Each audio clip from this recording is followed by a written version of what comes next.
Chers abonnés, bonjour. À la demande de plusieurs d'entre vous, je vais essayer de faire court et simple avec cette minute que j'intitule Le temps du regard. Nous avions déjà abordé ce thème du regard dans la minute intitulée Les deux regards. Je m'y attarde à nouveau en le mettant en rapport avec le temps et avec spécialement ce qu'on appelle les outrages des ans.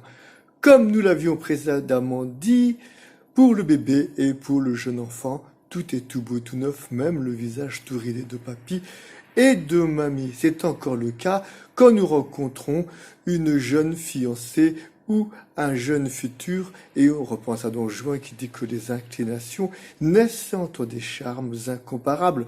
Mais qu'advient-il par la suite? C'est la question que nous allons nous poser.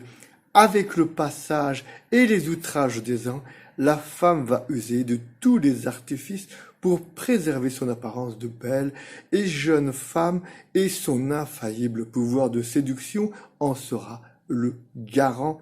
Ce pouvoir de séduction, elle l'évaluera, elle le lira dans le regard des hommes jusqu'à celui des bellâtres libidineux qui en constituent le garant et le miroir.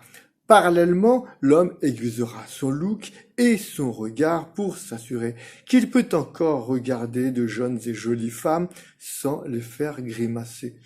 Outre mesure, lorsqu'on est en couple, ces attitudes peuvent réveiller ce qu'on appelle, à un certain âge, le démon de midi.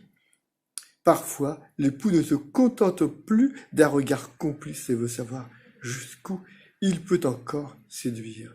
L'épouse, de son côté, sait bien, pour ne pas dire bien mieux, décoder son pouvoir de séduction dans le pétillement du regard des hommes. Parallèlement, elle ne supporte pas que son conjoint regarde les autres femmes, surtout les plus jeunes. Cela peut générer une jalousie exacerbée, pouvant même concerner les femmes des magazines ou des films, voire de la télévision. Son homme ne doit regarder qu'elle et la trouver la plus belle pour la bonne et simple raison qu'elle et lui subissent pareillement les outrages du temps. En y prenant un peu de recul, on pourrait conclure que, et ça c'est ce qu'il faut vivre et viser, que la vie apparaît dans toute sa splendeur lorsqu'elle devient une école du véritable amour, et ce, en tout temps, et non plus une anthologie de la séduction. Chères auditrices, chers auditeurs, chers abonnés, je vous laisse méditer sur ce rapport de l'amour et du temps qui passe. Je vous dis à très bientôt, comme d'habitude.